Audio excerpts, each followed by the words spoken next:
சரண் Krishna YouTube சேனலுக்கு உங்களை அன்புடன் வரவேற்கின்றேன்.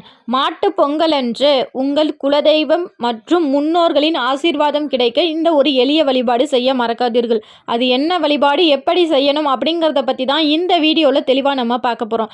நம்ம சேனலில் உள்ள வீடியோவை ஃபஸ்ட் டைம் நீங்கள் பார்க்குறீங்க அப்படின்னா மறக்காமல் நம்ம சேனலை சப்ஸ்கிரைப் பண்ணி வச்சுக்கோங்க.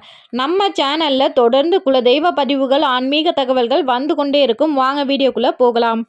மாட்டு பொங்கலை கரிநாள் அப்படின்னும் நம்ம அழைப்பது உண்டு. அது எதற்காக அப்படின்னு பார்த்தீங்கன்னா, ஒரு சிலருக்கு இறந்தவங்களோட முன்னோர்களோட திதி தெரியும். அந்த திதியில் போய் திதி கொடுப்பாங்க. அடுத்தது தை அமாவாசை, ஆடி அமாவாசை, புரட்டாசி அமாவாசை இது போன்ற நாட்களில் போய் திதி கொடுப்பாங்க.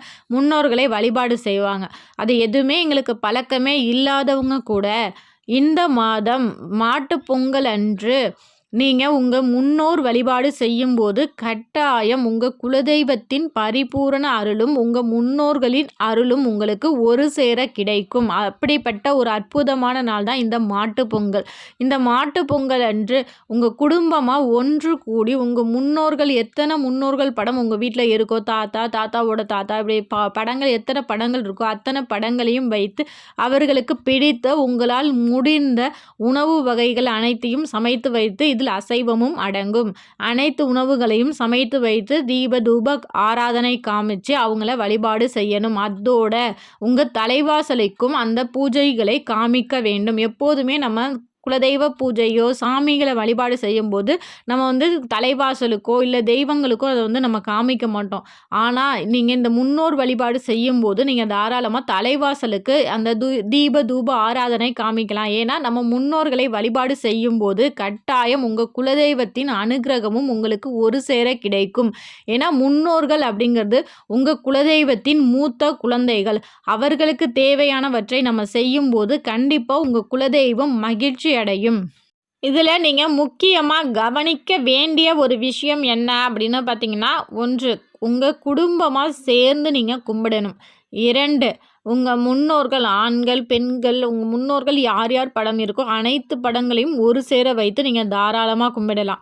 3 அசைவம் தான் சமைக்கணுமா அப்படின்னு கேட்டிங்கன்னா, உங்களால் சைவம் தான் வச்சு சமைக்க முடியும் அப்படின்னாலும் அதையும் செய்யலாம். இல்லைங்க நாங்கள் ரொம்ப கஷ்டத்தில் இருக்கோம், இல்லை நாங்கள் ஏதோ ஒரு வெளில போகிறோம், எங்களால் அந்தளவுக்கு செய்ய முடியல அப்படிங்கிறப்ப அவங்களுக்கு ஒரு டம்ளர் நீர் மற்றும் அவங்க டீ, காஃபி இந்த மாதிரி குடிப்பாங்கன்னா அதை போட்டு வச்சுருங்க. அதை போட்டு வச்சு ஒரு வெற்றிலை பாக்கு வச்சு ஒரு வாழைப்பழம் வச்சு நெய்வேத்தியமாக வைத்து அவர்களை வணங்குங்கள். அவர்களை இந்த மாட்டு பொங்கல் அன்னைக்கு நீங்கள் நினைக்கணும்.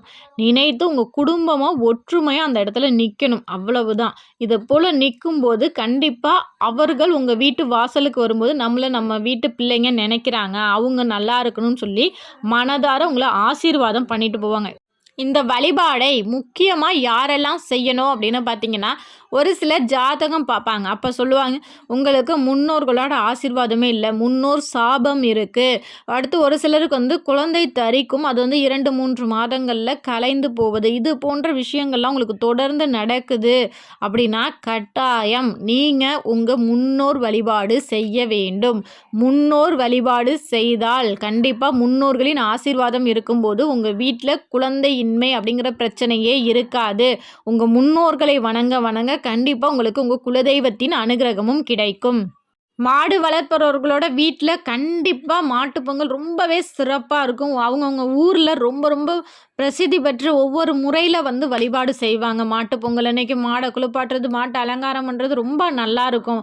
நம்ம மனிதர்கள் போலவே மாடையும் நம்ம மதித்து ஒரு விழா கொண்டாடும் போது அது ரொம்பவே சந்தோஷமாக இருக்கும். அதுபோல் நீங்களும் மாட்டுப்பொங்கலுக்கு உங்கள் வளர்ப்பு பிராணிக்கு என்னெல்லாம் செய்வீங்க?